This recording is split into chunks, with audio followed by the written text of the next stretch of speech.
Your favorite footballers are on a potentially harmful drug. And it's not about performance on the pitch, but something much more controversial. The worst thing for me is what I hate is I see it lying around everywhere. Just put it in the bin.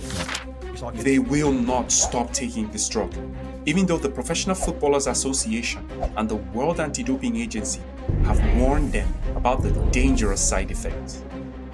Side effects like cancer, infertility, permanent neurological damage, and even death. Today, we're diving deep into the world of snooze and why your favorite players in football like Hakim Ziyech, Leroy Sané, and Kylian Mbappe are turning to it. Stay tuned, because what you're about to learn might just change the way you see the beautiful game forever.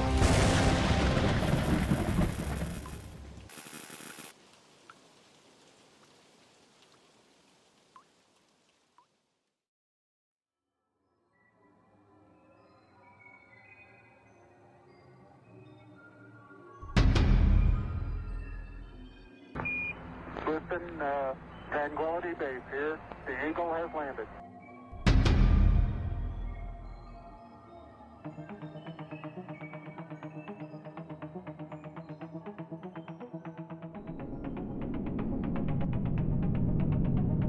Welcome to Sweden, a place known for its stunning landscapes, rich history, and a unique tobacco product called snus. But to understand this story, we have to step back in time to Sweden in the 1820s. In the old world Sweden, subsistence agriculture was the mainstay of the economy, and amidst all this equanimity, something was quietly brewing in the background. This guy stepped into the picture, Jacob Fredrik Jonlof, Sweden's father of tobacco, who built the modern tobacco industry by starting a company which became Europe and the world's biggest tobacco firm. His product was called Ethan Snus, and thanks to him, snus today has gone from a local Swedish tradition to a global trend. Hey, I'm a caffeine guy. I love That's caffeine. a lot like caffeine, but like even more. Really? Yeah. I seen it at 7-Eleven. I know Tucker Carlson takes it. He loves them. However, snus has had its fair share of reputational issues in various regions. Take the Eurozone, for example. It is illegal to sell snus anywhere across the EU, except for Sweden, where it originates. This blanket ban was passed in 1992 as part of the Tobacco for Oral Use Safety Regulations. However, the regulations left a big loophole when they allowed the consumption of snus, but not its sale. So you could say that it is not really banned? Many retail outlets still sell snus. Please, thank you. My first ever nicotine pouches. And in May 2024, Loughborough University and the Professional Footballers Association did a joint study on snus use within the English game. Here's what they found. 1 in 5 professional footballers use snus, and according to the same research paper, 50% of them admitted that they can't perform on the pitch without it. What's really sad is that half of the players said that they would do anything to stop using snus, but were addicted. But here's what's really shocking. 75% of female footballers use snus, which is a crazy rate. A rate way higher than it is in the men's game. And guess what? The professionals fear it too. Pep Guardiola once ordered Man City's team doctor to warn his players about the dangers of using this drug. Do you think it's normal? The way you perform? Do you think it's normal? The outspoken Mikel Antonio once had this to say about snus. I was playing FIFA and I put it in. I'm sat on the sofa, but I felt like the sofa was sucking me in, and I've never touched it since. Snus is on the World Anti-Doping Agency's watch list as a potentially harmful drug, but the tobacco companies do not care. They now stock up shelves with all sorts of attractive flavors like smoke aroma, whiskey, bergamot, mint, licorice, and even bubblegum. Yep, you heard that right. What is very dangerous is that these new flavors of snus enable the drug to act like a gateway substance, a substance to attract the youth towards That right there is the general in the lip. Oh, yeah. Seals show non-smokers are trying nicotine pouches as well. Experts worry they may result in increased nicotine addiction for teens. And we're seeing more and more flavored products enter the market. We know that flavors are really appealing to young people.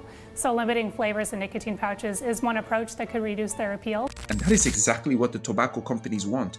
I mean, it's not the first time that they've used predatory tactics to get kids hooked on drugs. And it's kind of working, because a growing number of under 13, 14, 15, and even up to under 23 players are now hooked on the substance, with some clubs so worried about their addiction that they now impose hefty fines. This is Dr. Joseph Nemeth, a world-renowned doctor and periodontist who thinks snus is a better alternative to smoking, but is still dangerous. First of all, you put it on your gum, between your lip and your gum. You lay it on the gum.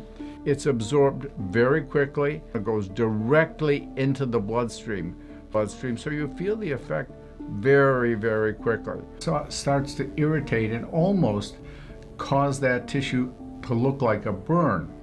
But they're called leukoplakia and can be precancerous. Now here's a case, an extreme case, and maybe not quite as rare as people think, of cancer from chewing tobacco. It looks really bad, doesn't it? I've covered up most of it so it doesn't affect the younger ones amongst us. But why do players take this drug when they know of its potentially harmful side effects? Well, to be fair, it gives them some extra benefits on the pitch, like boosted concentration. You see, snus contains nicotine, which can act like a mild stimulant. It may help players feel more alert and focused on the pitch. Some players use it to maintain focus during long games and training sessions. In fact, nicotine has been linked to improved cognitive function, such as enhanced reaction times, attention spans, and focus. These are things which are invaluable to players at the highest level of football. Another benefit of snus, if I may call it that, is weight management. Yep, nicotine has appetite-suppressing properties.